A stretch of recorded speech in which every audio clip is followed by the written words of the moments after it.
Lindsey Graham continues to make sure he's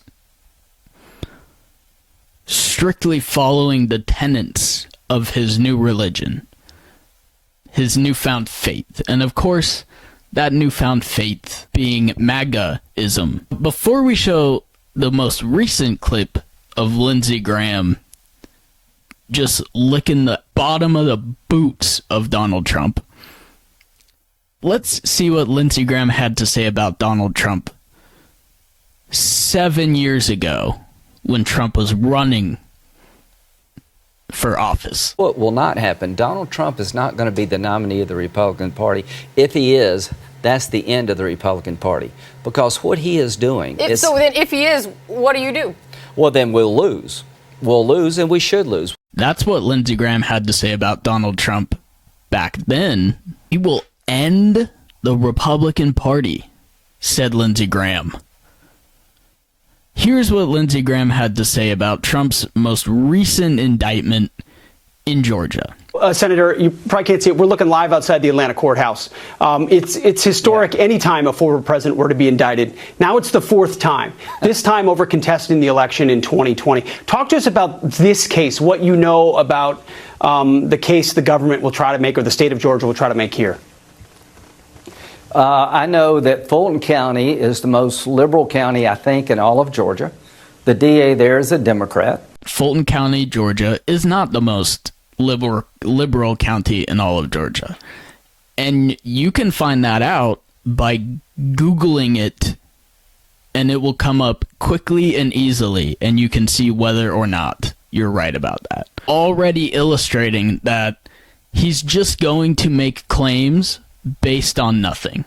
So that's a good precursor to the rest of this interview.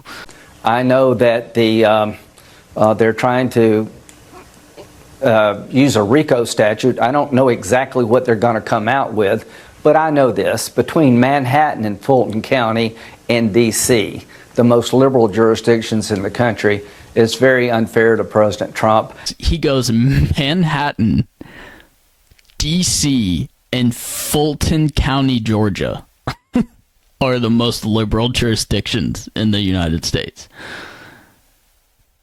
What? And shouldn't this really be done by a statewide official?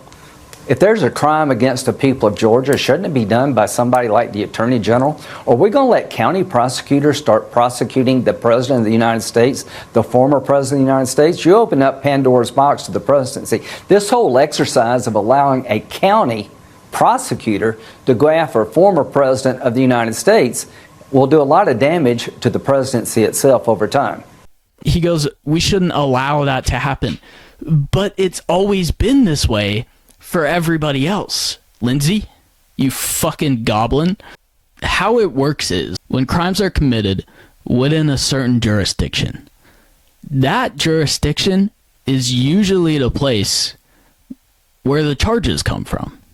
That's how it works for everybody else. We've been hearing Republicans forever claim that they are the tough on crime, law and order people. But as we've come to expect, especially from this most recent conversion to MAGA-ism by these Republicans, is that they don't actually give a fuck about law and order. They only care about it when it's beneficial to them, as long as it's not doing anything to impede their political aspirations. And what we know about these MAGA Republicans is that anything other than installing their God King back onto the throne is unacceptable. Because we've already seen it, right? We saw it with the court cases that Trump pursued that took place in conservative jurisdictions by Trump-appointed judges. They won't accept any of those. They won't accept the case in Florida that is going to be adjudicated by a Trump-appointed judge. No matter the outcome of that one, they will say it's a conspiracy and that they're weaponizing the DOJ despite not having any evidence of that being true.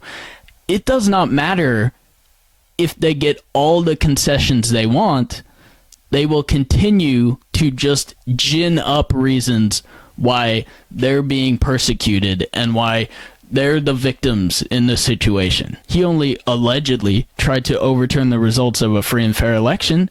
It's not his fault that he thought or that he might have possibly thought that the election was stolen from him, despite having no evidence of that being true.